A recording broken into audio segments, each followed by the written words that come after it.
Welcome back for another episode of Branching Out with Sierra. In today's episode, we're going to talk about a challenge that often comes up with my clients, and that is finding this balance between empathy and showing care and concern for the people around you, but also making decisions based on wisdom and really thinking things through and being strategic. And so I was thinking as I was speaking about the guest coming in today that the perfect person to talk about this is someone who has both grit and grace in our community, Lauren Clouse. I'm excited to have her here today from the Winchester Rescue Mission.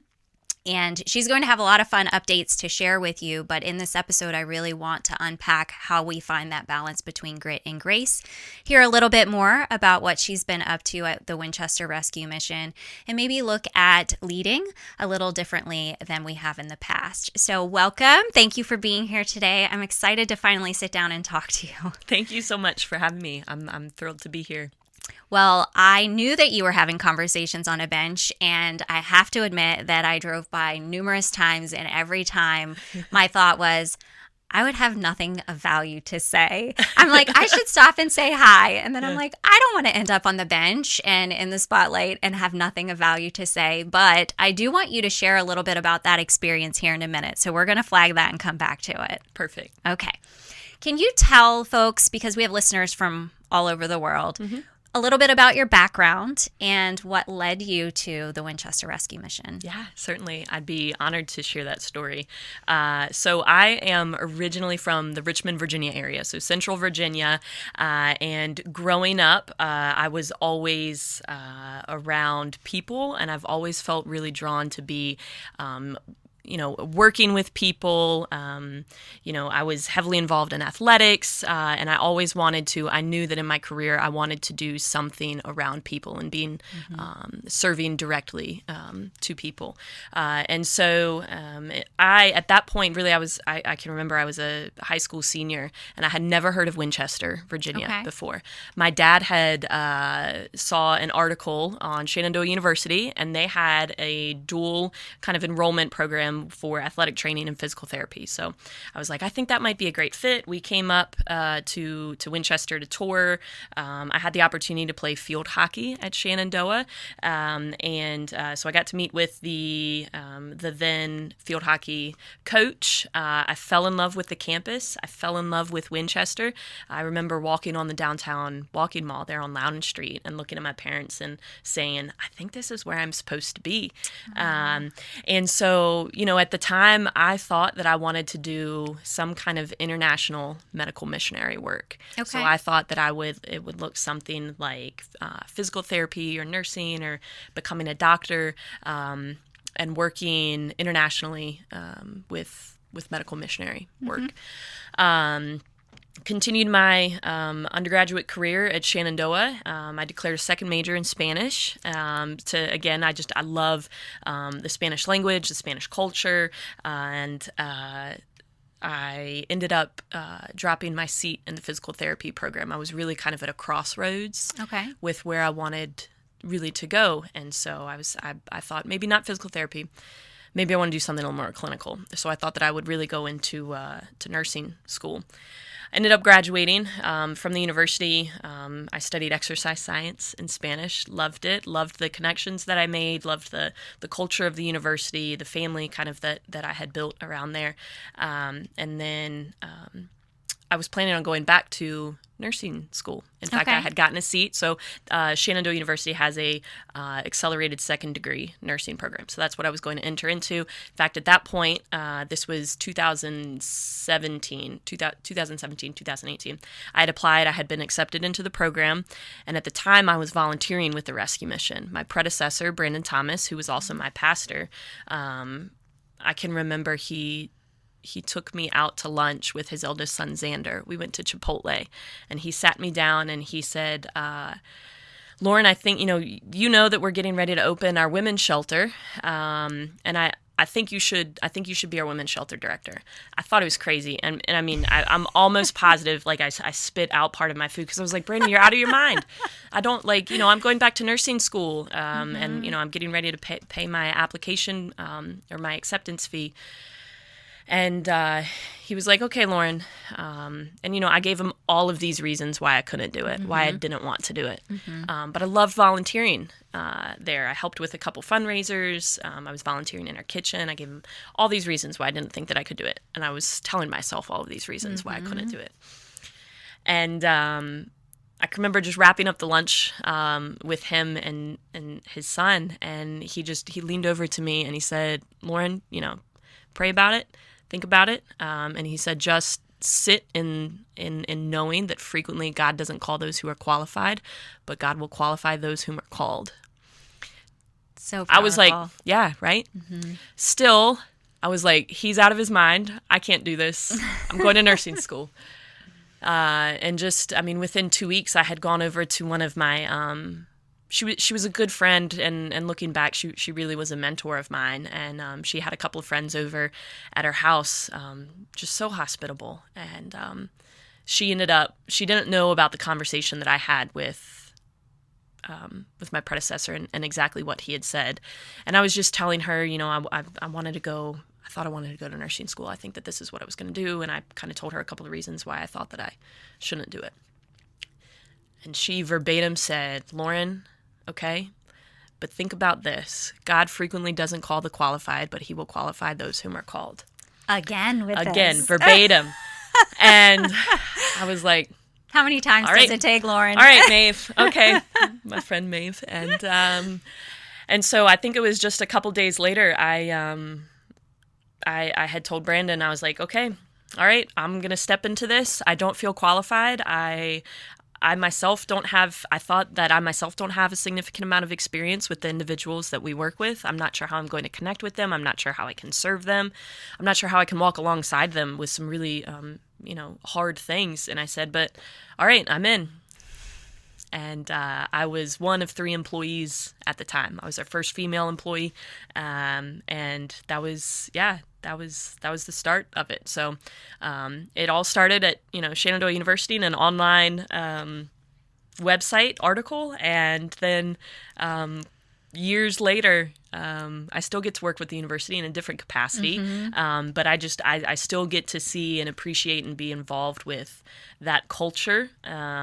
And I'm consistently reminded of that. Of the people that are currently on staff at the mission, of our volunteers, even especially of our residents and of our clients that frequently we're called into things that we're not always qualified for, and that just continues to be, something that's really kind of a stronghold for me when I take big leaps into things. Yeah. What a powerful story. Thank you for sharing that. It's beautiful. And it was all part of the plan. You just didn't know it. Yeah, I had no idea. And I still think I get to be a part of, I'm grateful to be able to be back in school. I'm earning my master's of public health. And I still think, like, when I look back at what I thought I wanted to do in middle school and high school, where I wanted to do medical work and international ministry, I still get to do kind of medical-like work. It's under that public health umbrella. And I certainly still get to be in ministry. I get to be a missionary, but I get to do it in my own backyard. And I think that that's so much more meaningful to me. And while I certainly still appreciate international medical missionary work, I get to know my neighbors. I know the people that I serve. They are my physical neighbors, and I love that. So I still get to do what I thought that I wanted to do. It just looks a little different than what I thought it would be packaged in. So congratulations. Yeah, thank you. It's a fun story, but I'm sure it has been quite the journey of growth for you too, because as you shared, you didn't believe in yourself at first. You didn't think you could do it. What has been the biggest challenge for you? I think exactly what you said is this this level of self-doubt where I think that I can't do something. That's a real thing that I think many leaders might experience. Some people call it kind of this glass ceiling effect. Some call it unqualified. But I think that's been an ongoing challenge for me, that, whether it's my age or that I'm a female in a ministry which is very predominantly male-led. So I think this kind of self-doubt that I carry that's probably been an ongoing challenge that I have, and that I continue to overcome, but that still is kind of there. And so I think what I've found is helpful is that I acknowledge it, and then I tell myself, okay, cling to the truth. What is true? And so many times when I remind myself of that, it doesn't make it go away, but it makes other things more true. Yeah. So I feel like we often build things up to be so much more than what they are as well, though, because I know even for like Tri-State Leadership Summit, to me, that was such a big deal to be on that stage. And so leading up to that, it was, I can't believe I'm going to be on that stage. Do you know what other people have been on that stage?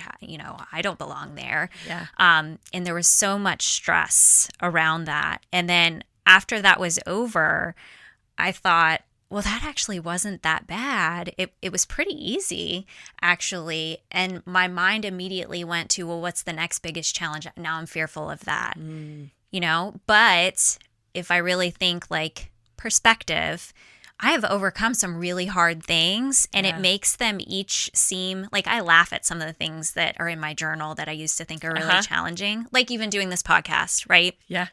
This has been a growth journey, but I'm curious for you, what is something that you didn't think that you could do other than just generally leading? Something you didn't think that you could do that now you do every day, and it just seems silly that you ever feared that you couldn't do it? Good question. I think one of the things that, I had mentioned my age. I'm a millennial, and I'm in a field where there are much older generations in leadership. And so one of the things that I, had kind of maybe convinced myself of is I can't lead a team where the large majority of the folks that I'm leading are older than me, that they've got more experience, and all of these they've got more experience, and they know more things, and they know more people, and they can read P&L statements better than I can, or whatever the case may be. And so I think that's one of the things that I had seen, and what I have found is that that's really, I think, what leadership is. And I've found that the folks who I'm privileged to serve with, who work alongside me on staff, that they don't see it at all the way that I see it, that when I bring them alongside me of, individuals who can read P&L statements better than I can, and folks who, do have more experience, and I'm honest, I think, and kind of upfront about, hey, you've got great experience in this, and you, can better navigate these circumstances and these questions. You bring this to the table. I think they see that as a great quality where they see their leader be able to see the qualities that they have, and they're being brought to the table. And that's not a weakness on my end. That's a strength on my end, where I can bring people to the table who make whatever task, whatever job we have in front of us. I'm able to identify where the weaknesses are. I bring the people around, and I push that forward. So that's definitely been one of the things that I think I've been able to overcome certainly in this role and in previous roles, is being able to identify strengths in other people, bring them to the table, and then be able to better, more efficiently and more effectively problem solve. It's amazing how you went from thinking that you couldn't do that at all and it would be a problem to now seeing it as one of your greatest strengths. Yeah. That's a beautiful story too. Thank you. Yeah. Okay, I mentioned conversations on a bench at the very beginning. Do you mind sharing with the listeners what that is and what you went through earlier this? Was it was earlier this week or last week? It was at the very end of last week. That's what in fact, this time last Friday, I was wrapping up the last couple of hours of the event. I was probably in a little bit more delirious of a state than I currently am. But Conversations on a Bench is one of my absolutely most favorite events. It started about 8 years ago when Braden Thomas, my predecessor, he kind of had two reasons for wanting to do the event. One, we were really kind of in a financial not pit. We really needed to raise some funds Yeah. pretty quickly, right? And he was like, we need to do some kind of fundraiser. We need $25,000. We've got to do something, but we don't have a whole lot of staff or ability to do a large fundraiser. And then he also saw a great need for open conversation and collaboration, because when we look at, which we'll get to, when it comes to addressing homelessness and poverty, and food insecurity, it really does take a cross-collaborative effort across the community. And so he came up with this idea, and he said, all right, I'm going to sit on a bench for 24 hours. We're going to live stream it. We're going to invite people to come and sit and have honest conversations, ask questions, give solutions. And, really a lot of the conversation revolved around homelessness, mental illness, poverty, food insecurity, policies, from the federal to the local level. And what can we do? What can we do about it? And then it was incredible, the people that showed up, because we had residents, previous clients, volunteers, staff, city council members. We've had delegates come up and just sit down and have some conversation around it. So that's how it started about 8 years ago. This past week, this most recent event that we did was incredible, because we had the opportunity still to sit on a bench for 24 hours. So it started last Thursday at 3, and I was sitting on the bench until Friday at 3. But what was really incredible about this event is really kind of two things. The first was we were doing it at our new facility, down just right up the street from you guys, at our new Beacon of Light Center. So that was momentous. And then the second was that we had the opportunity to connect virtually with over 70 other rescue missions and ministries all across the U.S. We're a part of a network of other ministries called Citygate Network. And so I was able to connect online and have conversations with my friend down in Dallas, Texas. I had the opportunity to meet with Brandon virtually at Open Door Mission in Houston. I got to have a conversation with a good friend and a good mentor of mine out in Gresham, Oregon, and Pittsburgh, Pennsylvania. And so the beauty in that was not just that it was a fundraiser, but that to highlight that homelessness is not just a Winchester problem. Mm-hmm. It's not just a DC problem. It's not just an LA problem. Right. It exists across the U.S., and that there are organizations that are doing really great work to help address it, and allowing people just to sit down and have conversations, because there's something I think sometimes challenging or difficult to have some conversations around homelessness, because it can be a little uncomfortable, right? But there's something that kind of brings your guard down when you're just having a conversation kind of side to side. Like it's just a simple bench. Yeah. And so, we had a great turnout. We had city representatives, county representatives, we had volunteers, we had staff, we had a couple residents, we had graduates, city staff, just a really, really great turnout. And it was our best fundraiser for that event to date. And so really overall it was a win. It was so good. It was such a good event. I loved it. Congratulations. Thank when you. I saw the email come through with what you guys had raised, it looks like you had set a goal and you surpassed that. So that's even better. Yeah. But just the ability to connect with people outside of Winchester too, and hear that it's not just here. I think that piece is so important. I'm glad that you highlighted that. It had to, I'm not sure if you guys can see how many people are streaming online and how many people maybe even outside of our community are listening in and hearing all the different places that are experiencing the same thing. I think putting our heads together, that's leadership, right? Putting our heads together and trying to solve those problems. So thanks for everything that you do. Certainly. I love it. I'm amazed. How has your perspective of homelessness evolved since you started at the mission? Yeah. That's one that I frequently reflect on and think about.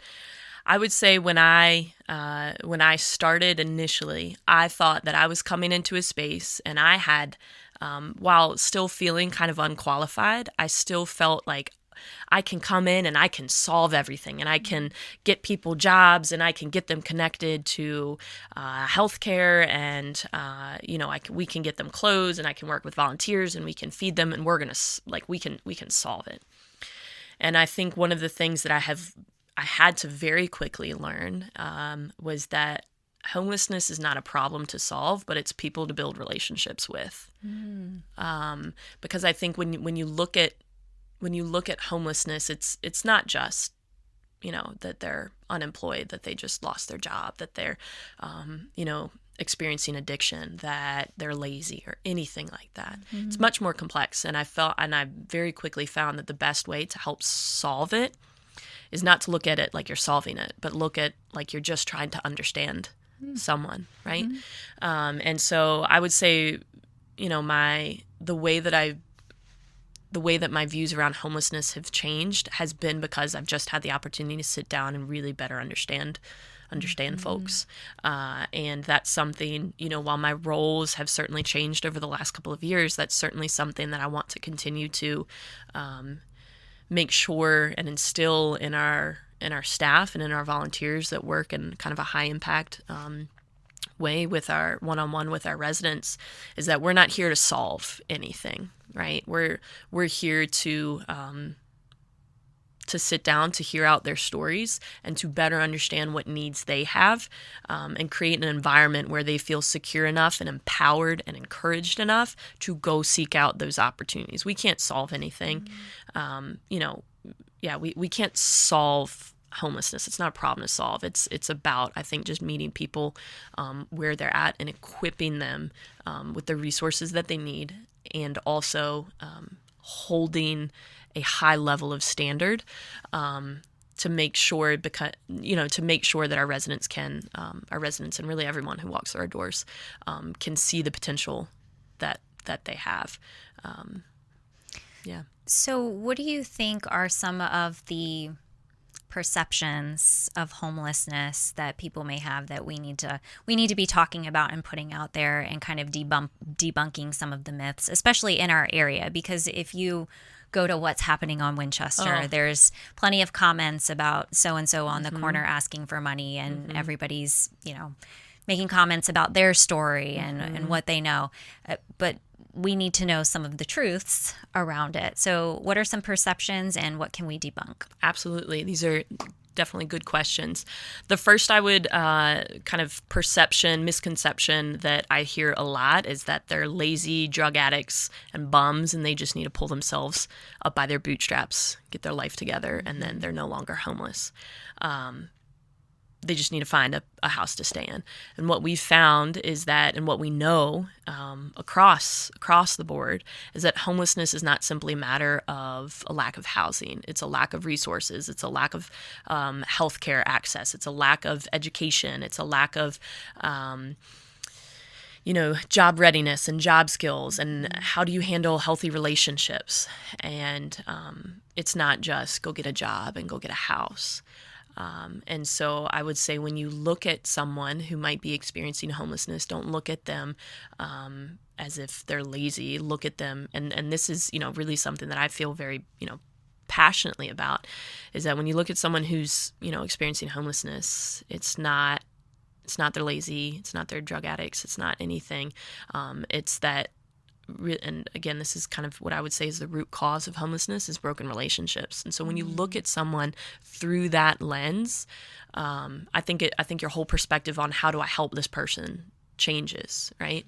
And so I think a lot of times one of the misconceptions is, well, if I just, give them a little bit of money, it's going to, they'll be okay, that it's going to help them. And I would say that's actually one of the worst things that you can do to truly help someone. It might feel good short term, but it's really not long term helping that individual. You mentioned earlier at the very beginning the idea of sympathy. And I think when we look at the misconceptions, and when we look at addressing homelessness, understanding the difference between sympathy and empathy. Sympathy, in short, I would say, is feeling sorry for someone, right? Like, oh, poor you. Empathy is empathy is something that I would say is feeling with someone, right? Yeah. And I think one of the last times that you and I had met and we're talking is I kind of have this image of a someone down, deep in this hole, a couple feet deep, and you're standing up above them, you're waving to them. You're like, what's going on? And they're just having a hard time, and and sympathy is looking down at them and waving, saying, "Hey, you okay?" Maybe throwing them like a sandwich. All right, have a good day. Where empathy is coming alongside with the ladder, putting the ladder down, climbing down the ladder, and sitting with this person in the hole. Deep pit, right? And maybe you bring a sandwich, maybe you bring water, and you just sit with them. And so I think when it comes to the misconceptions of homelessness, we have to see it from a lens of not you're feeling sorry for someone, but let's feel with someone. Let's understand what's contributing to someone's homelessness and see them as who I believe, see them with the own innate dignity that they were created with. Yeah. Let's be empathetic. Let's not be sympathetic. We don't need to feel sorry for. Let's feel with people. Yeah. I'm glad that you brought that up. When I brought up empathy versus accountability and that coming up with clients, they will often say, I don't know when I should get on someone's level and try to understand what they're going through versus hold them accountable and say, these are the expectations and I need you to be functioning here. And that's why I thought it was a good fit to kind of bring in and talking with you because it's come up multiple times in my life recently where there was a question of when you see someone that is homeless asking for money, should you give them money in that moment? And from their perspective, maybe that's having empathy, okay? Versus know that that's actually not what they need. I could take that money and I could give it to the Winchester Rescue Mission who has programs that are specifically going to help this individual. I'm using my wisdom and I'm thinking about the future of that person. Now, which one do I listen to? It has come up multiple times in the past couple of weeks, so I have been waiting for this moment to talk to you about it because I think you are the one that's going to be able to answer this better than anyone else. And you kind of did on your own. You said it's one of the worst things you can do is give them that money in the moment. So, thinking about the Bible and thinking about loving others and supporting them in any way we can, it can feel really hard to not give them what they think they need in that moment. So how do you navigate that? What advice would you give? Please help us. Certainly. And this is in no way, and I'll just say that sometimes this can sound like I'm stepping on toes. And maybe I am, right? Because this is something that I care very passionately and very deeply about. So if you're offended, that's okay. That's okay. You're allowed to be offended, right? What I would say is, and I'll just kind of start with facts, is when you give someone money, and while that can create an opportunity for potential great harm, it takes $3 to overdose. And we've seen, just a couple of years ago, actually, John Piper, who's stepping in as our interim city manager, he and I were sitting on the bench last week, and he was talking about the work that he did as he was the previous police chief, and Winchester and our surrounding area saw a great increase in fentanyl use. And when I look at that and the worst case is when you look at the death that can come with that, I'm not willing to take that risk to give someone the potential to do that. I think that their life has so much more value than just me giving you $1 and making myself feel a little better. I don't think that when you give someone money that's coming from a bad place. I really don't. I think that that's coming from a very great place. But I would encourage someone to dig a little deeper, better understand someone's circumstances. And, you mentioned potentially giving that to the Rescue Mission or giving it to another great organization in our area or whatever area someone may be in. Do your research, better understand the problem before you give a temporary solution that may potentially have great harm on someone's life. one of the things that I kind of compare that to is if someone was having a diabetic emergency. If you're walking by, somebody was was obviously having a diabetic emergency. Yeah. And, you're just walking by and you're like looking through your purse and, they're in need of sugar, right? And you look in your purse, you might have like a Reese's cup or, orange juice by chance. I don't know who carries orange juice, but that's just comes to mind. There are some moms out there who have that orange juice in moms, their bags. Yeah, you never know. If you're not and you've got Reese's cups or, something just with high sugar and you give it to them and that helps them temporarily, and then you just walk off and you don't actually care about the next thing that they need, and you're not looking at calling 911. You're not looking at getting them connected. And not that it's your responsibility to get them connected to their primary care physician and a nutritionist and a dietitian and, a personal trainer and things like that. That's not, I don't think, your responsibility. But I think if you just give somebody a short-term fix for something that is a long-term kind of problem, you're not... it's not a long-term solution. And so I want to invite and encourage people to be a part of a long-term solution. I also think that one of the greatest things that you can do, I've talked about that homelessness isn't just a problem to fix. It's people that we're to get to know. They're our neighbors.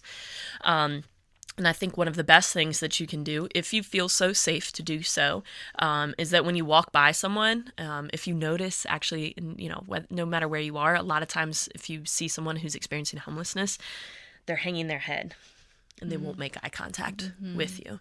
And what we found is that one of the best ways that you can get to know someone is simply by asking their name.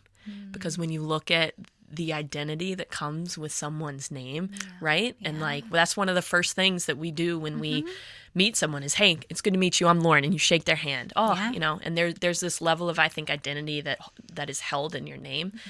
And we've worked with a couple of folks when we interview them and we invite them to come into the mission. And that's one of the first things that we do. And they said, I don't remember the last time that I shook someone's hand and I told them my name. And so, that has great value. That's almost an everyday thing for folks who are not currently experiencing that. And I think it's just one of the simplest things that you can do is just make eye contact. I think your body language is a big thing. And so smiling and asking them their name is really just one of the best things. And that can be uncomfortable. I acknowledge that. And you may not always feel safe doing that. And I would always encourage you to make sure that you're in a safe situation. But eye contact, smiling, and asking someone's name, and then encouraging them to get connected to an organization such as a rescue mission, such as another shelter or another ministry provider, I think is really the best thing that you can do. That's great advice. And honestly, I don't even know how many times I've experienced that exact thing where I'm like, this person looks sad, they look lonely, I want to help, but is it safe to help? How do I help? And I feeling constantly torn. The safety piece too, and maybe you can talk a little bit about that, because you don't want to assume that it's unsafe to talk to them just because they're sitting there hanging their head, right? Yeah. So, what should you be looking for in that situation to know that it's safe to maybe approach somebody? Yeah. So I'll start by saying frequently, when you look at the large population of people who are experiencing homelessness, the large majority of them have some kind of diagnosed, sometimes undiagnosed mental illness. And sometimes that can be scary. I mean, mental illness already is still, I think we're kind of moving towards a space where we're talking more and it's becoming more not acceptable, but just more talked about and we're more aware of it. But sometimes the unknown can be really scary. And so sometimes a lot of the folks that are experiencing homelessness do have some kind of mental illness.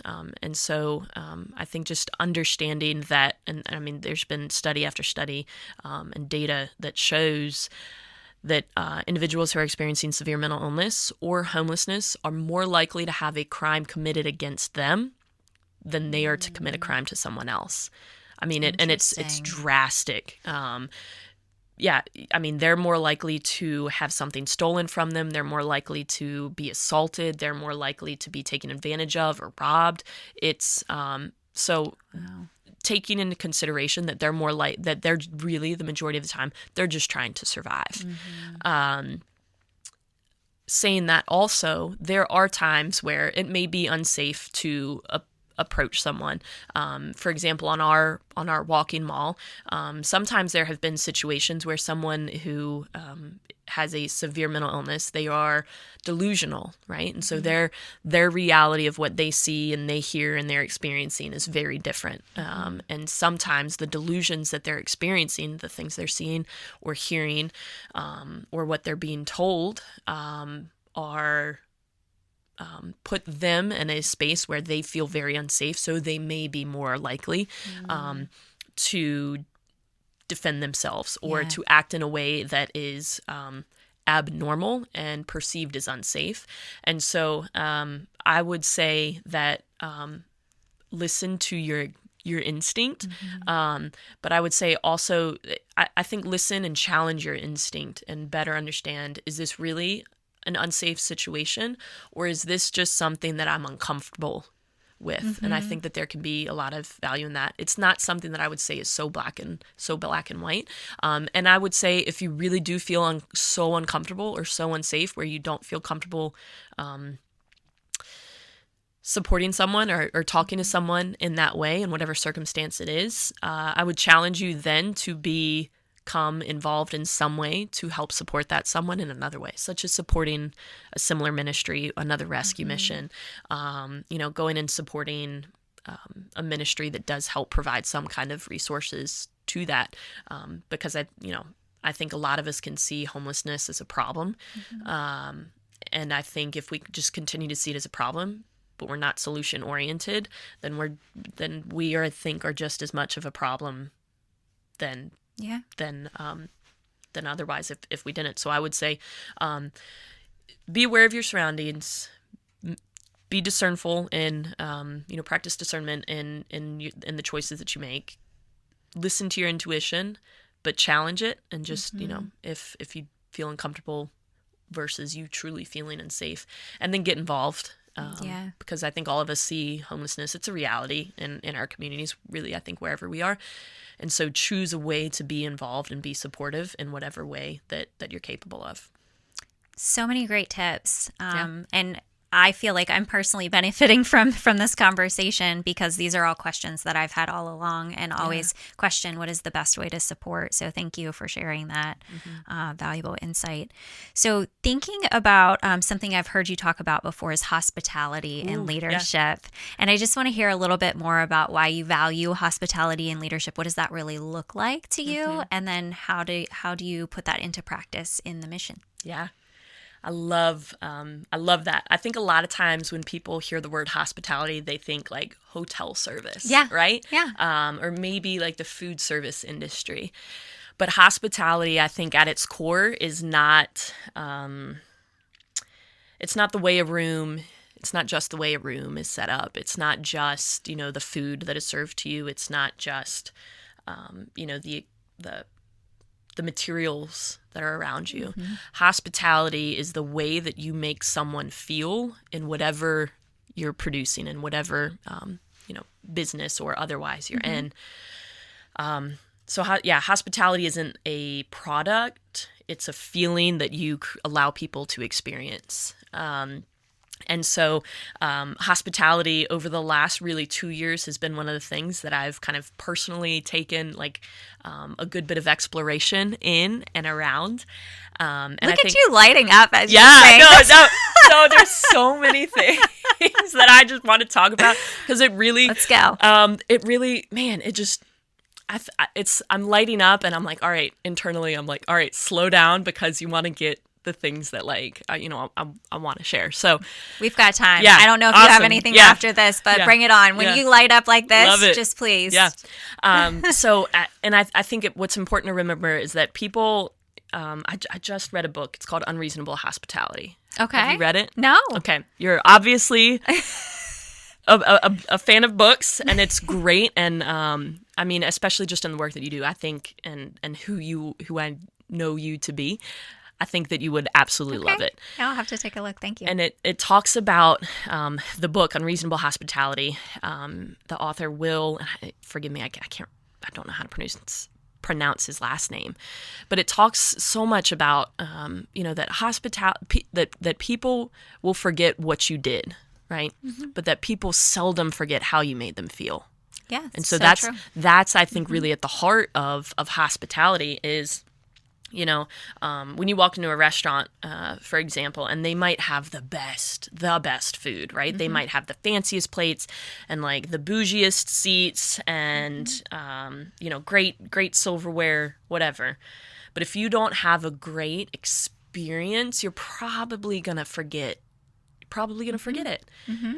And I think, as, and that can kind of translate to a lot of different areas in your workplace, right? You could be doing a great job and you could be meeting and surpassing all of your marks and, selling all the products and, hiring all the people, increasing your revenue. But if those people who are around you, and I think your leader,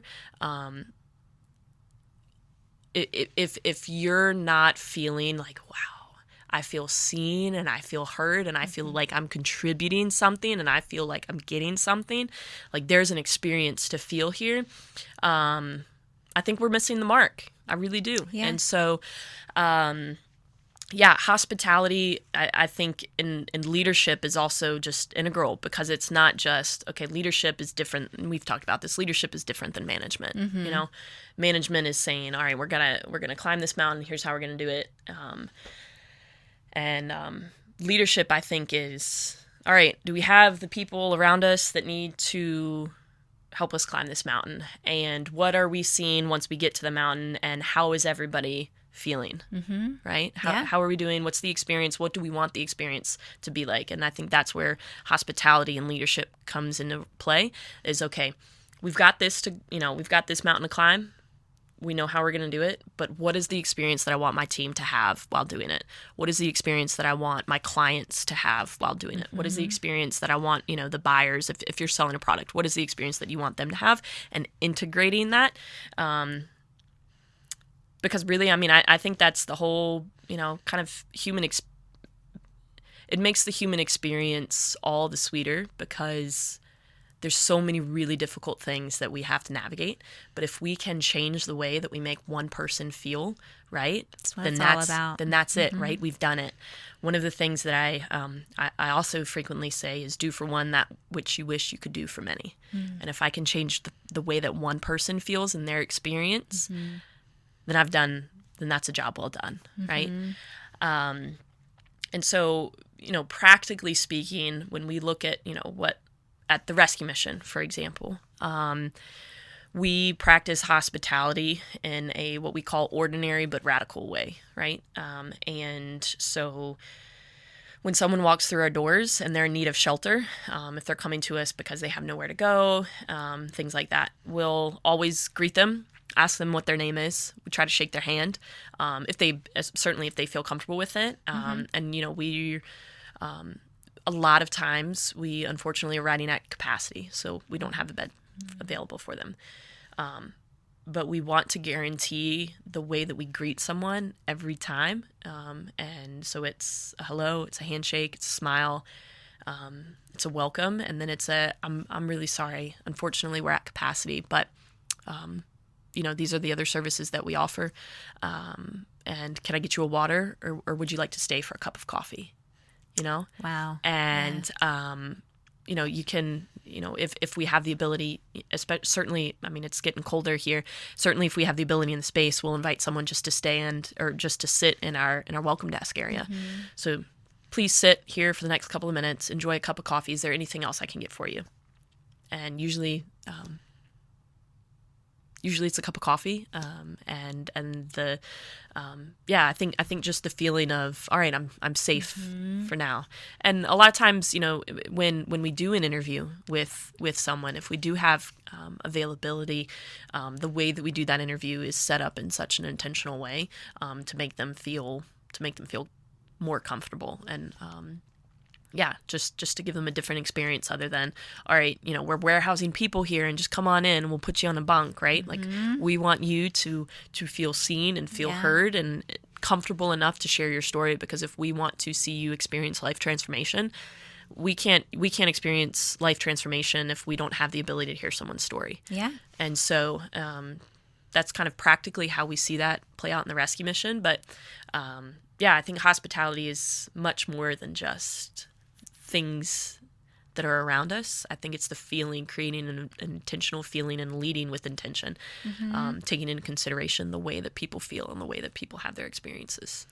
I love the way you explain that, because also I was picturing the consistency of, they walk in the door today, you all greet them the same way, ask the same question, right? And maybe they end up leaving, and do I come back again tomorrow and have that same exact experience? It's predictability, right? I know if I go here, I'm going to have this experience, and it's what you start to expect. And so when I think about leadership in general, how important it is that we're consistent in what we're modeling, how we're treating people. That's kind of what I was envisioning to connect the two. So it made me wonder, how often do those that come in the door but can't stay, do they come back again? Yes, they frequently do. I mean, currently on average, we're turning away about 6 people every day who are coming to us in need of shelter, and there are, dozens of times a month where the same individual will come back in, and sometimes they'll just briefly check if there's any availability, and then they know that they can expect a bottle of water or coffee, we do see that a good bit.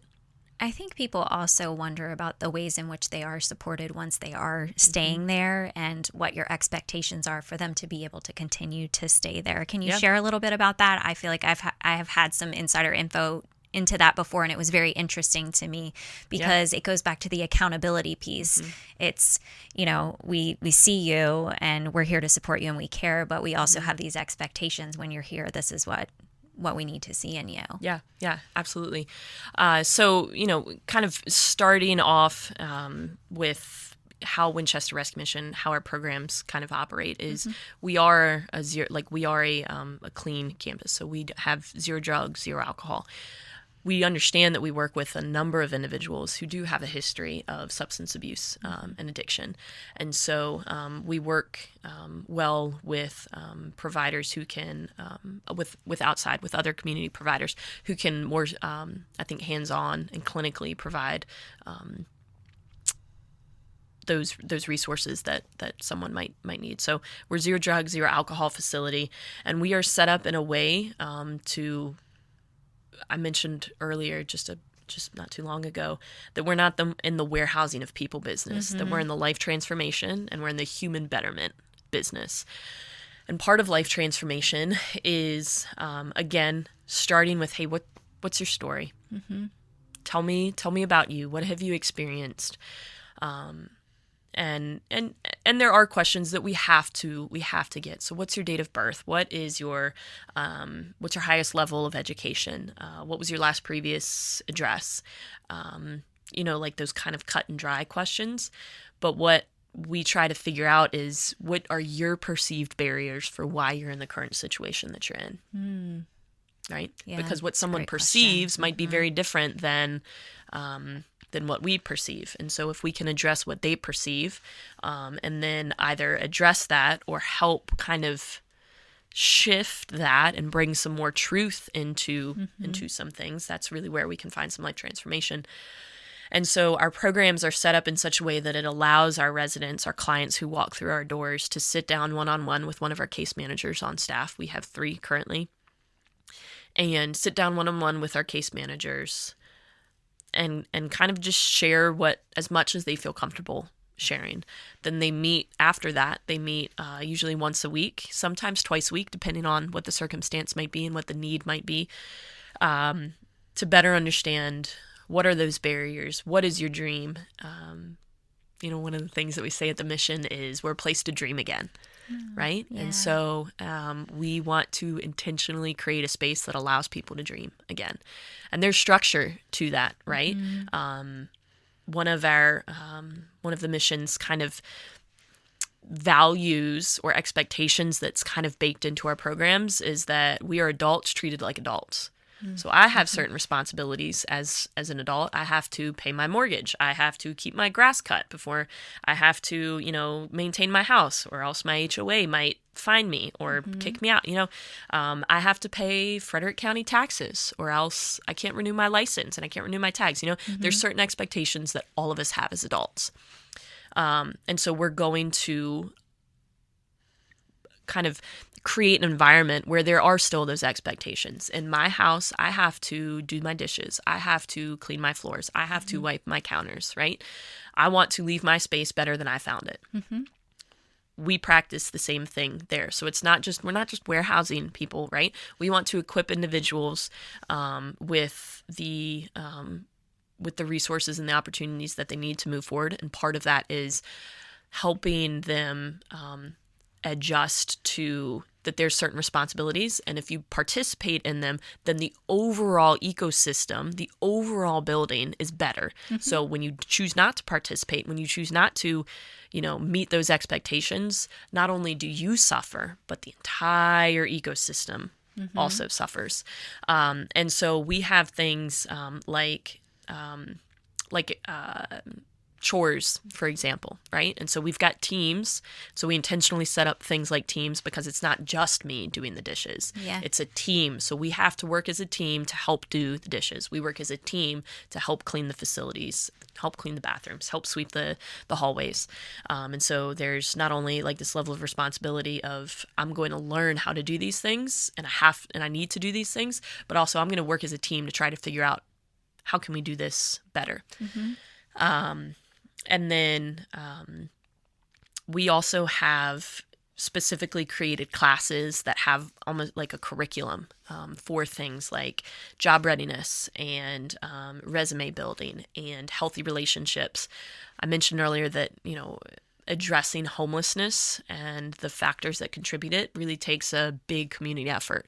And so we work with other providers and other community organizations to help who are the experts in their own field to step into our programs and help lead those. Because if I get up and I lead a financial literacy class and how to build credit score, I mean, I know the basics, but I don't actually know how to help, someone really address that in the best way possible. But I can invite someone into the community to help address that. Yeah. So we've partnered with organizations like Valley Health before. They've come in and they've helped in a handful of ways. We've partnered with the Laurel Center to help lead healthy relationships classes. We've partnered with different community banks. For example, Bank of Clark is actually coming in and leading a financial literacy and credit building class with our residents. And so, our purpose is not simply just to warehouse people, because if we want to see a change in homelessness, hopefully a decrease overall in homelessness, we have to see the contributing factors to it, address those, and, also understand that we're not the experts in every field, as much as maybe we would want to be. And so we intentionally invite community partners in to help us lead that program. I'm just blown away by the number of resources that you are able to provide to give everybody what they need to really have that hope again for a better future. Yeah. I was thinking as you were sharing that, though, back to the initial question about giving them money versus doing something for their future. Listen to all the things that you just shared that they experience when they walk in the door. Hospitality at its finest, right? And dollar for dollar, what that same dollar could do over here in getting the actual resources that they need. I think that was a perfect example. Yeah. It's obviously a very well thought out program. Yeah. I've been able to see a little bit of it in action and see someone, graduate and move out and on their own and, build a new life for themselves, get a job. And I was blown away by the experience of just watching that happen. I think that if people can get involved and see that for themselves, it might change people's perspective of homelessness. As you've explained, yours has evolved over time too. Certainly. Yeah. Thank you for sharing that. I want to be able to highlight a little bit about the exciting things happening right now. I know you have a lot going on, the conversations on a bench at this new location. I want to be able to share about the new location, what it took to even get to that point, because I know that that's been a journey in itself, and ways that people can support and get involved, because I know a lot of times the question is beyond money. What can I do to support? Because maybe someone wants to help but doesn't have money to help. What could that look like? So absolutely. let's hear about this new location and how people can help. Yeah, certainly. So this new building, the Ed L. and Christine T. Molden Beacon of Light Center, we have been in the it has been a years long process of getting to the point where we're finally, next Tuesday will be a ribbon cutting event. It's exciting. So it has been years long. In 2021, we ended up purchasing the building, and we worked alongside the city to try to figure out zoning and coding and what really are the needs. Because what's interesting about the rescue mission is we're not a hospital. We may provide health services, but none of us are professional healthcare providers, right? Right. But we're not a church, even though we are a faith-based organization. We're not a church, nor are we a hotel. So it's like there was no, hey, this is what you're going to be zoned and like coded as. So it really did take a lot of creativity and a lot of advocacy to help make that happen. And it was our first time kind of doing that, because on our current facility on Cameron Street, we're grandfathered in to everything. We've been there since 1973, before things existed that currently exist today. And so we've always existed there. So this is our first time as an organization doing it, and really the first time, to my knowledge, any organization has a recently established homeless shelter facility, right? So it took some creativity, some advocacy around that. We finally got to a point where we could go ahead and do our best to move forward through the project. Obviously, this is 2021, so post-COVID, and that's still kind of a weird, I guess technically we're still post-COVID, but like 2021, 22 was still kind of post-COVID-y, but you still kind of felt some effects. So costs were, material costs were significantly higher than when we had initially purchased the property. And so our board and our leadership really had to get creative in how are we going to fund this? And so thankfully, we were creative. The community was and continues to be beyond generous.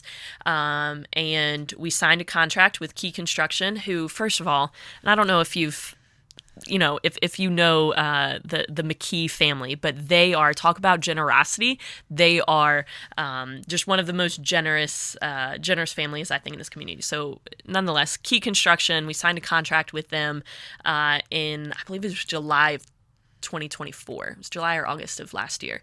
And we were expecting about a 12-month build. And so we're slightly behind, but for a 4-year project, I'm well pleased with 3 months. And there have been just a couple of changes. Thankfully, by the goodness of God, nothing major has come up. So we are at the end of construction. Actually, as I was driving by, our parking lot is getting paved, which is going to be a huge facelift for us. It's an old parking lot, just the generosity of this community just continues to blow me away. Kit Molden and his wife have very generously supported this project, and really they really help make a lot of what the project is. And so Kit very generously wanted to honor his parents, and so that is why it is the Edel and Christine T. Molden Beacon of Light Center. And so with just tremendous support from Kit Molden and his wife, and the community, and Key Construction, and Valley Health has been a great supporter of the project as well. We've the staff, let me say that the staff are, because we've maintained the same size staff running our current operations while also building a 13,000 square foot facility. So what made this happen? Remarkable. The generosity of the community and the staff who like when and it's part of our core values, is passion and unity, and our staff are like the most passionate group of folks. I love Winchester, but I would argue we're the most passionate like nonprofit of staff, and I say that like not as a egotistical tune my own horn, but as I look at what our staff did to help not only run our current programs, but also help build a new program and a new facility. And like, hands down, they made it possible. And just being surrounded by just good, passionate people who believed in the project. Honestly, yeah, sometimes when I didn't, I can remember when I first stepped into the building with Brandon, and I was looking around, and I looked at Brandon, I was like, you are out of your mind. I was like, there's just no way we can make this happen. And when you walk into that building, you are amazed. You are amazed. And so it's a beautiful facility. We'll have capacity for around 50 individuals. We have a beautiful kitchen, which, while I would not say I'm a professional chef by any means, I certainly love the way that food can be shared in such an intentional and a dignifying way. I'm incredibly excited about that kitchen and our cafe facility, and just the way that our residential areas are set up.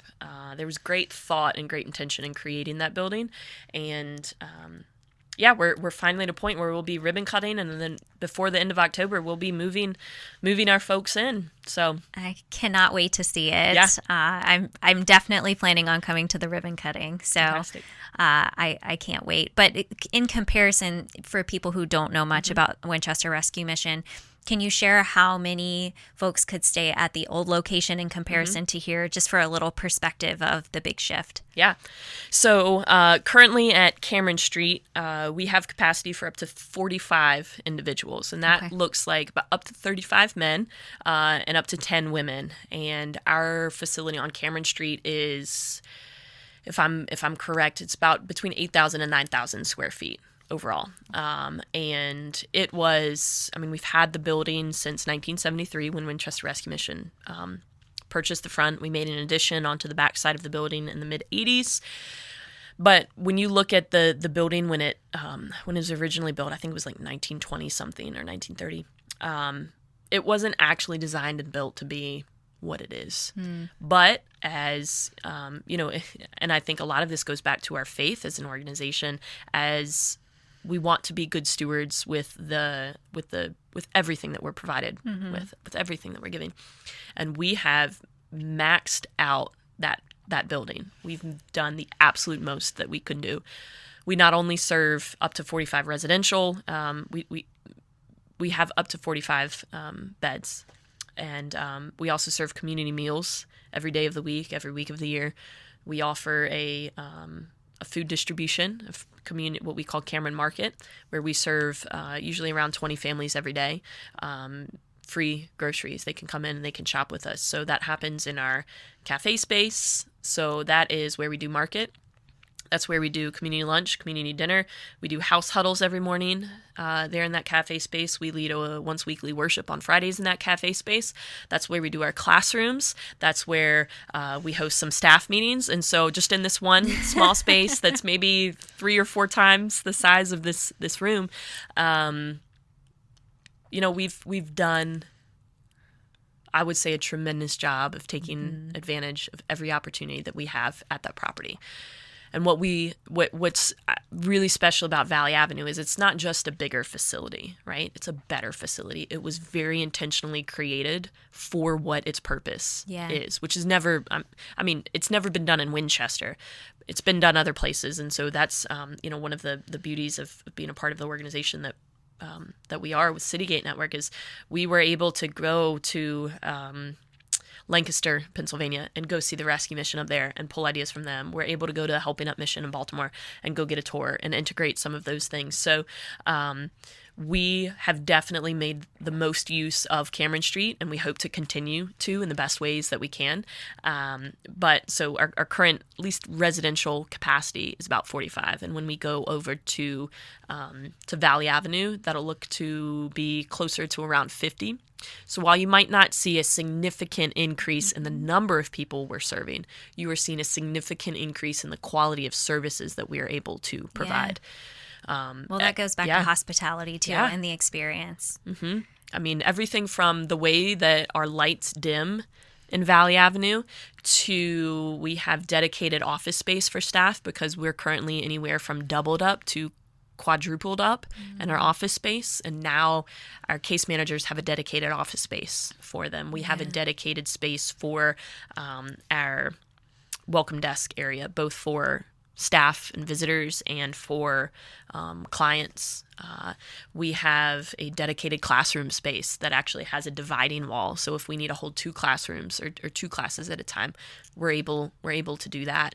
So it's not a bigger building; it's a better building. It is very intentionally created and invested in to provide the best opportunities for folks who are in need of more services and better services. I think there was a lot of discussion around location in comparison to being like right downtown versus on Valley Avenue. What are your thoughts as far as access and people's ability to get to the support that they need? Yeah, certainly. And that continues to be a large conversation that we are a part of. So when you look at our facility of where we currently are on Cameron Street, we are a couple blocks up from the Walking Mall. We are just steps away from the Our Health campus, which the Our Health campus houses a number of nonprofit providers that provide resources that address what you consider contributing factors to homelessness, things like healthcare, literacy, crisis intervention. United Way is housed there as well. So there's great resources. Laurel Center, there are great neighbors. I can poke my head out the door and wave to the Laurel Center and their Railway Cafe.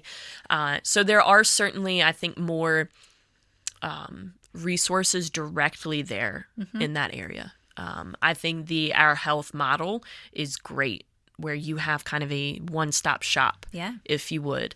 One of the barriers to folks who are both experiencing homelessness and a part of the ALICE population, and that's asset limited, income constrained but employed, is so between those populations, access to resources and transportation can be large barriers.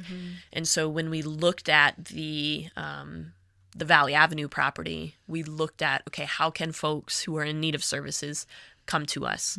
Where are our food ministries going to be between our community meals and market? How can we best serve the folks who are coming to us in need at different locations, or at which location? And so that's certainly something that we thought through, made a decision on, continue to think through, made decisions on. And so I would say it's not a black and white answer. I think this is really one of those choices, one of those decisions within, as an organization, and I think as a community, where we're going to have to get creative in how do we help folks get the resources that they need?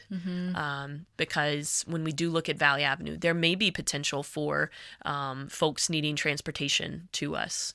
Not all the time. We do have a handful of individuals who do have cars and reliable transportation. You do have WinTran Ready, which for individuals who might be, listening or watching, it's kind of a public transit system that operates a little bit like Uber. So it's a $1. It's a $1 cost for the service, and you pull it up on your phone, or you can go online, on your computer. You schedule ahead of time where you want to be picked up, where you need to be dropped off at. And so that is a great resource. But I would say that there are certainly more, there's a larger problem to solve. And we are aware of it, and we are continuing to work through, this might be something that we need to address. And so is this Winchester Rescue Mission, looking at either partnering or purchasing a kind of larger transportation vehicle, so a bus or something like that. I think it's streamlining the way that we work with our health campus and other providers. Valley Health, for example, I think that there is some opportunity. In fact, he was one of the individuals that I had a conversation with on the bench is Jason Craig, and he works for Valley Health, and really he does a lot of integration within the community. And so he works with a lot of the nonprofit providers and the Department of Health, local Department of Health, to really try to bring together not only understand the problems of the community as far as from a health perspective, but how can we better coordinate with each other, and how can the hospital do that? And talk about a good leader. He does great work. And so he and I were talking about a couple opportunities that we might have with more intimately working with other nonprofit providers to address the potential concern that comes with transportation. Well, it sounds like you're already thinking about it. I'm sure there are a lot of ideas that have been brought to the table, and you guys will continue to explore that. I hadn't really heard anybody talk about it much yet, so I didn't know if there was already a plan in place. So thank you for sharing that. Yeah. Focusing on how people can get involved. Maybe someone's listening to this and they've heard your perspective and they feel like this is something that they want to get involved with. What are some ways that you see community members getting involved? Yeah. One of the first things that comes to mind, because it's so near and dear to me, is volunteering. I think a lot of times we might look at supporting a organization and you think, well, I might live paycheck to paycheck, or that's just not something that I can financially contribute to right now. But one of the best things that you can do is give your time. And sometimes, you might walk into something and into the rescue mission and be like, I don't know how I'm going to help because, I'm not a psychologist, and I'm not a chef. I can't by myself prepare a meal for 200 people. But I think when you look at volunteering for the rescue mission as, if I look at the root cause, and I know that's broken relationships, if I can have a conversation with someone and I can just understand what it's like to build relationships with someone, all right, I can volunteer, right? And I might have certain skills and, experiences that might help me in that, and maybe more specialized of ways. But really volunteering is great. I used to, one of my previous roles was our volunteer coordinator. And so our volunteers are really near and dear to me. And so I used to kind of jokingly say, when I would give volunteer orientations is, I started as volunteer and 75% of our staff started as volunteers. So, you never know what might happen. I can't, I would kind of joke and say, I can't guarantee you a job. Now my role has kind of shifted, so if I were doing them, I could maybe have a little more power in hiring them. But and I think just volunteering and challenging yourself to step into something that might be potentially uncomfortable, but you really do not know what good you may give someone. And what good, and I think sometimes people see this as selfish, and I would argue that it's really not, because if you can take something from someone in a genuine way, you yourself are better, and then you take that experience and you give that to someone else, right? So it's not selfish. Yeah. It is you're not just giving someone something. It's a relationship of some kind, and maybe it's not intimate. You might not know everything about them, and you don't need to, but I think just the way that you interact with someone can make a big difference. So all that to say, volunteering is really a great way to become involved. And we've got volunteers who serve in our kitchen and in our food ministry, who distribute groceries, who drive vehicles, who staff our welcome desk, talk about hospitality. Those guys, those folks just do a phenomenal job. They answer phones, they greet residents, greet staff. They just do a tremendous amount for us. So becoming a volunteer is a great opportunity to start. I would also say, again, we're a faith-based organization. And I would say if you are a praying person, one of the best and the greatest things, and what I've seen to be one of the most powerful things, is to pray for us.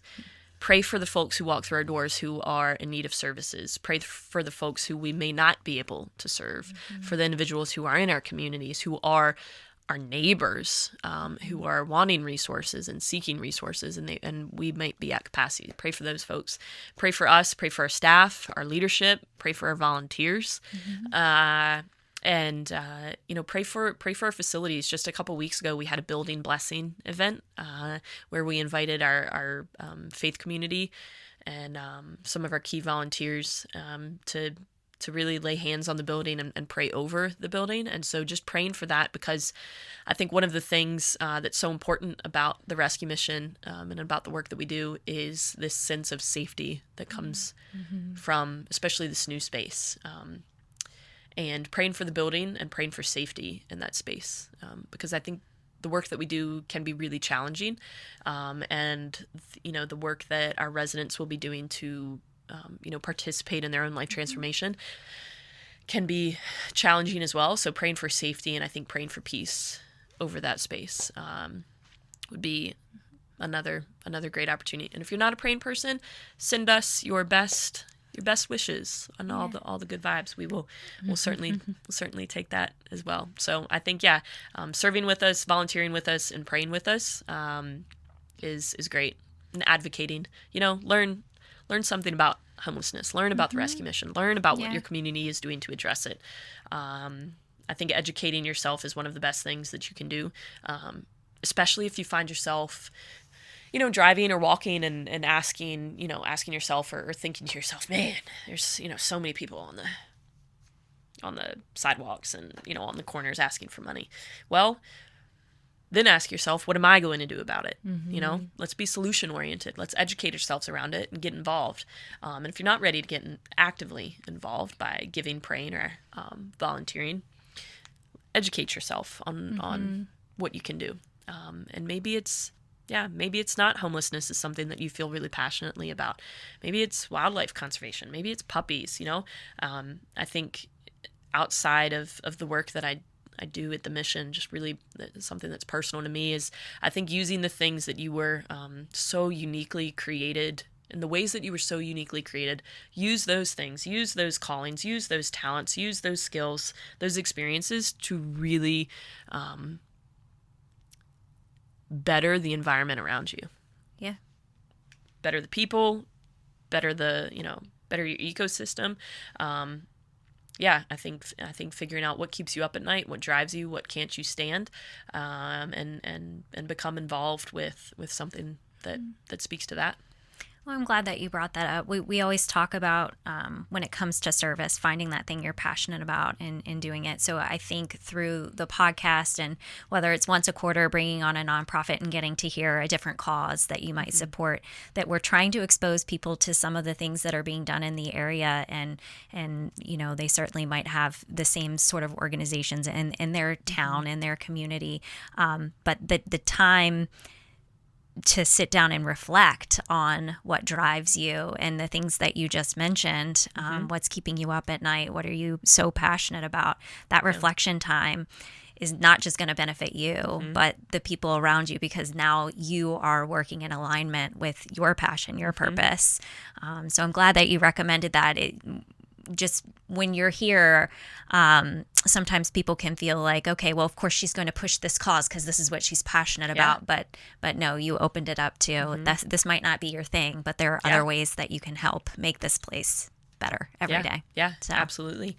Thank you for doing that. Yeah, of course. And I think, and if speaking in a way that would benefit the rescue mission, if I wear my rescue mission hat, it's, if you're not really passionate about helping people who are experiencing homelessness, I don't want, I don't want you there, right? Yeah.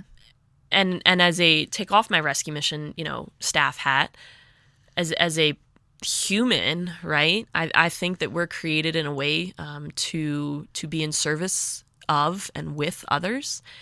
And I think that we're, just so uniquely created with certain talents where if we are in something that we're not passionate about, I don't think we're bringing our our best. So, yeah. and it might take some trial and error. Maybe you do come and you volunteer with the rescue mission, and I want you to know that I want you to be totally comfortable with sitting down with with Emily, our community engagement coordinator who handles our volunteers, sitting down and saying, hey, Emily, I'm not really passionate about this. I think I'm really passionate about pet homelessness.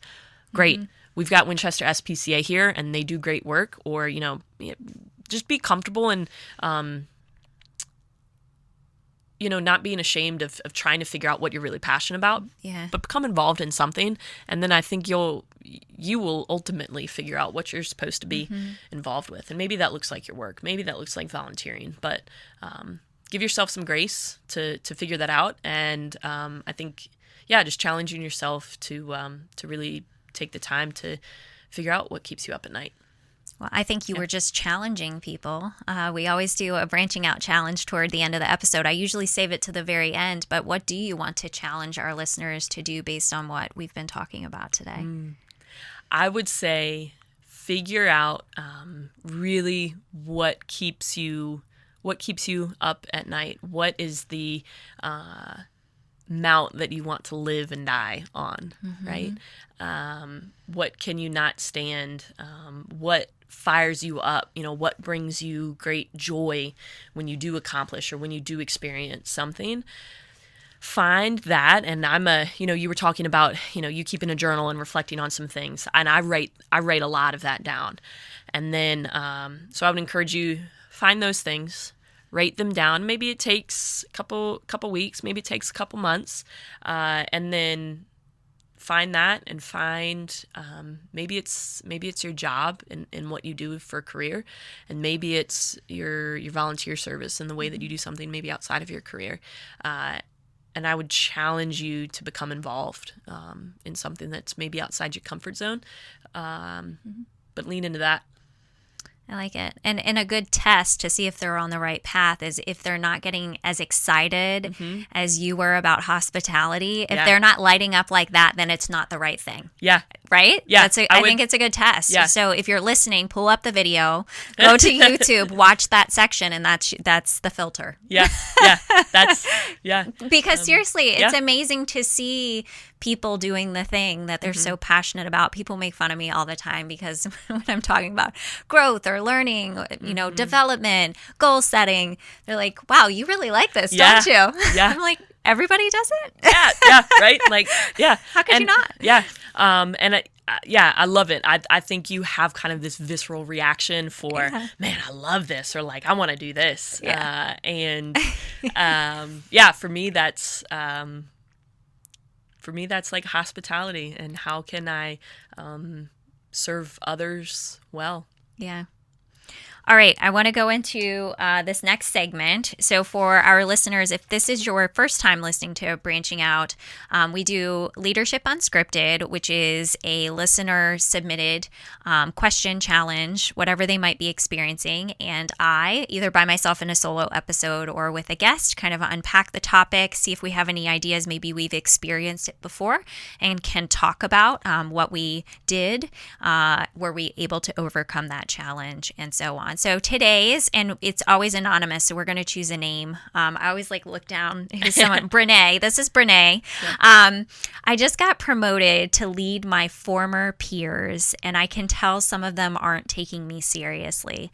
I want to earn their respect without coming across as bossy. Any advice? So I'm curious, Lauren, have you ever experienced anything like this before, where you've been leading or you've been working alongside a group of people and now you've been promoted in some capacity, you're leading them, and maybe they're not taking you seriously because, hey, we're pals, we're supposed to be friends. Why are you trying to hold me accountable now? Yeah. Is that something you've experienced? No doubt. Absolutely. Okay. More times than I can count. This is one that is delicate, because when I talk about the importance of relationships, I think so many of us have great relationships with the people that we work with, right? And I do. I have, in my experience of working at the rescue mission, and continue to do. And so, yes, I've experienced that a couple of times, and so I'll just acknowledge that it is delicate. And when I say delicate, I say that in instead of difficult, because some people would use the term difficult, but I'll say that this is delicate and we want to handle it with care and delicacy. I'll also say that I continue to kind of face this. Like I'll struggle with this because individuals who were once peers are now people that are reporting to me, or they might even have one or two people who report to me who they're reporting to. And I would say one of the things that I found the most beneficial was when I'm having a conversation with them is saying, Sierra, I'm coming in, I'm talking to you today as your supervisor. Or saying, Sierra, I'm wearing my friend hat today. Or like I'm wearing my friend hat right now. And I think starting a conversation, if you do need to have a difficult or delicate conversation with them as their supervisor, or if you want to have, a more fun or, different conversation with them about being, from a friend perspective, is setting the tone at the beginning. Talking to you as your supervisor, or I'm talking to you as your friend. And that's been helpful. And if you need to change it, call that out in the conversation. So, Sierra, I'm talking to you as your friend right now. I saw that you went to John Maxwell's party, whatever, this past weekend. How was it? Great. Okay, Sierra, now I want to talk to you about your supervisor, and I want to talk about your performance last week. This was handled in this way. Because I think when you call that out, the hope is, and the intention in that is to kind of switch gears a little bit. And I think that's beneficial for you and also beneficial for them. And I think one of the things that has also been helpful is being very clear from from more of like a workplace supervisory role, is being very clear in job descriptions and in expectations and in performance. This is what you're going to be. This is your job. This is your role. Here are the expectations. Here's how you're going to be measured. Here are the things that are important to us: core values, staff values, those things. And so being very clear in that, and you mentioned earlier, consistency, being consistent in that. And I'd also add that consistency isn't talking to someone in the same way, because the way that I talk to someone, how they hear things and how they process things might be different, but I want to be consistent in the way that I measure them. I want maybe expectations are consistent. Yep. But the way in which you talk about them might be different. Yeah. So that's not an answer that fixes it. It's not an answer, I think, that takes away the delicateness of it. It's just something that I've found that has been two of the things I think that have been the most helpful for me in that. And it's something that I do practice humility. I have to practice some humility with, but also understanding that I have a role, understanding what is my role, what are my tasks. For me, it's I report to a board of directors, and I know what my job is, and I know I have to move the needle forward, and this is how I'm getting measured.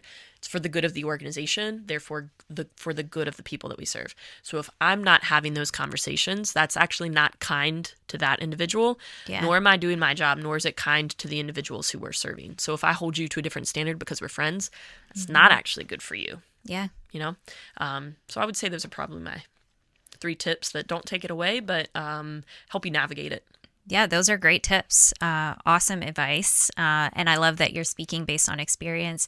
So funny when I'm around, business leaders all the time, it's so easy to immediately want to tell someone what to do because maybe you've experienced it that way in the past, and this is the solution, the one and only solution. Yeah. So I always love when people speak from experience. This is how I experienced it. It might not fix it for you, but this is, the result that I had.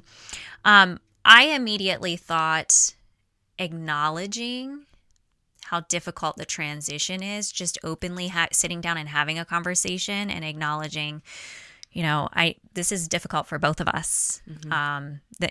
But talking about how, I want to do what's in the best interest of the team. I care about you. I want you to be successful. I want to help you reach your definition of success, but showing that you truly care about them and the care isn't taken away. And it's like what you just said, by holding them to that standard, you are showing care and concern for them. Yeah. So I'm always a fan of putting things out there and being transparent that this is a difficult transition for me too. So here's how I plan on navigating it. Yeah, what can I do to support you in navigating this transition too? Absolutely.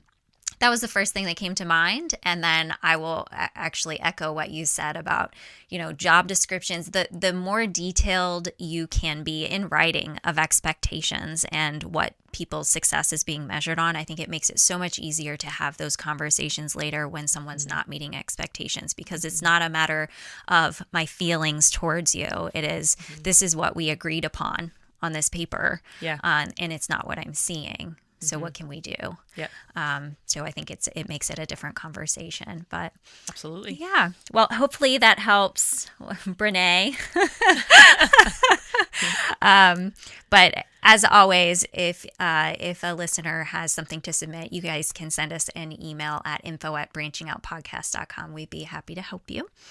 And I want to close out the episode thinking about some leaders in our lives. I've been doing a segment in season 2, leadership in the wild, just thinking about when you're out and about, who you've seen leading well. Does someone stand out to you that you want to spotlight? Yeah, absolutely. While there's many, there's a handful that I would love to highlight. There's two particular staff members that I'd love to highlight at the Rescue Mission. Okay. If I can do that. Yeah, of course. I talked earlier about I have a team of probably the most passionate folks that I think could work for any organization. But there's been 2 folks in particular that I've had the privilege of working with, and one oversees our development, and he's worn a couple of different hats within the organization, and he's really he's been with us for about 2 years now, and he's just really stepped up time and time again. He's one of those leaders who just steps into something and takes it on with joy and humor and a no matter what, we'll figure it out kind of mentality. And he's the kind of leader that when you walk into the room, you can always count on him to, make things a little light, keep things light. But he's consistent and he is reliable, and he leads those around him so well. And as he steps into this role of into development, he's just been so creative, and people naturally kind of look to him as a leader, and so love that. And then the other staff person is our operations guy, and he has, when I talk about the incredible amount of work that has gone into this facility, the Beacon of Light Center, he's been over there hours and hours a week helping make sure that everything that happens there goes into that, and makes that possible. Not only that, he's also one of the staff. He's one of those leaders, one of those people that just makes you laugh, and these 2 guys actually lead our worship every Friday afternoon together. And so they're so talented in so many ways. I think they're incredible leaders, no matter what their role or their title holds. Leadership it's not a position. I think leadership is a disposition. It's how you carry yourself, and how you bring others alongside you, and how you come alongside others. And these guys just do it so beautifully, and so passionately, and they've just got great skills, great hearts, great passion, great humor, and they're a joy to work with, and they do so good for their families and for our staff, and really for this community, because I look at the work that the Rescue Mission does in the lives of those who walk through our doors, and all of our staff help make that possible. But sometimes it's the quiet. It's the quiet, steady, consistent leaders that help make that happen. So it is. Those are great examples. Yeah. Thank you. I always have trouble because I do this every week, and sometimes there are people that I want to give a shout out and I say their name because actually it's a test to see if they're listening to the episodes. I'll know if they ever say anything. But sometimes I have to keep that to myself. But this week, the person. I don't think I've ever highlighted her on an episode before, but it's Erica Kearns. Yes. So I don't even know if you know the whole background of this, but Erica recently took on a new position, and when she took on that position, they said it would be a conflict of interest to continue working with me. I bawled like a baby. Erica has been a really big part of my business, and her title is Director of Details. Yeah, love that. She has always been 10 steps ahead of me. She learned to think like me. She knew exactly what I needed and wanted, and could predict, what I was going to ask for, and comes to me before I even realized I wanted it. It just blew my mind. And so she has taken such a weight off my shoulder for the past few years. I wouldn't have been able to serve the number of clients that I've served if I didn't have her. So obviously when I got the news, I was heartbroken. So she immediately said, "But I can still volunteer for you." And I think that's the sweetest thing in the world. But I was like, I'm not a nonprofit. I can't do that. Like, I carry so much guilt when people do things for me. Like, it's constantly like, I feel like I have to do something in return. And I can't have this feeling that you're doing things for me all the time and I'm not able to do anything for you. So I had shared with her that this is going to be difficult. I'm going to have to, go find support. I actually went to Shenandoah and found an intern. And this transition is going to be difficult, and no one will ever be like Erica. And I have to accept that people aren't going to read my mind, and I can't compare people to her. But she has been remarkable, and I will be forever grateful because I don't think my business would be where it is without her. So I just wanted to acknowledge her today. Yeah. She's certainly worth acknowledging. I know her quite well. And she's a great leader. She would literally do anything.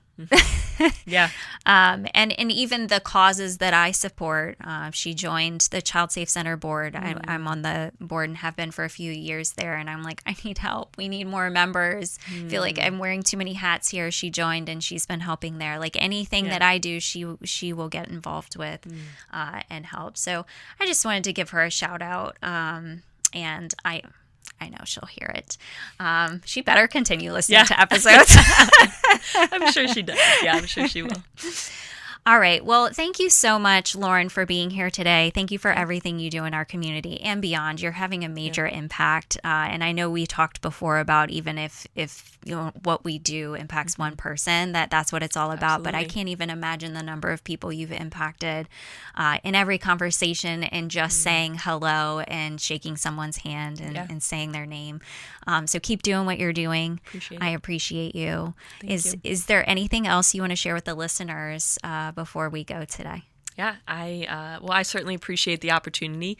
This is, I feel like I just have so much to take away too. So I appreciate the opportunity. I have loved the opportunity to work with you and work alongside you. And I think just to anyone listening, I just want to show my gratitude for, especially if you're here locally and you have supported the rescue mission in the last 50 years, 50 some years. It is a ministry that has meant so much to me, and not just professionally, but personally. It's a tremendous lift that the rescue mission does for the community, but it's all made possible because of the generosity of this community. And so I acknowledge and am grateful for the founders, for the leadership, ahead of me or behind me, and the team and the staff and the volunteers, and really just everyone who's poured into the ministry. So I just want to show my genuine, sincere gratitude for making everything that we've been able to do possible. This really is the best community. You knew that because once you came, you didn't want to leave. Yep, that's it. Yep, But- it was really, I felt so called to come back. Yeah. Yeah. Well, where can they find more information on the rescue mission? So we have a great social media presence. We have a Facebook and an Instagram and a YouTube channel and pages and profiles. So if you just look at Winchester Rescue Mission on any of those, also LinkedIn. And then our website, winrescue.org, has a lot of information about our services. Great. If you're in need of services, if you want to volunteer, if you want to donate, if you want to learn about updates on our projects or anything like that, winrescue.org is a great way to find more. Perfect. Well, thank you so much, Lauren. I really know, after 24 hours of conversations on a bench, that this was probably not what you wanted to end your week with. So I acknowledge that you chose to spend your Friday afternoon here. Yeah. So thank you for that. This is the best way to end a Friday afternoon. Okay. Best awesome, way. Awesome. Well, thank you, listeners, for sticking through to the end of the episode. I hope you found value today. And whether you are a leader within an organization and you're trying to think about how to balance that empathy and accountability, really show that you care, but also hold folks to that high standard in helping them reach the potential that they have. Or if you listen to this episode, really thinking about homelessness and the challenges in all of our communities and how we can best support those around us. I really hope that you found value and you'll share this with others that you think would benefit as well. As always, we release a new episode every Friday at noon Eastern Standard Time, so be sure to subscribe or follow so that you get those notifications. And then if you're interested in being a guest, go to branchingoutpodcast.com. We'd love to hear from you. We'd love to hear what topics you'd like us to cover as well. We want this to be helpful for you. This is created for you, so your feedback is very helpful to us. So until next time, keep branching out.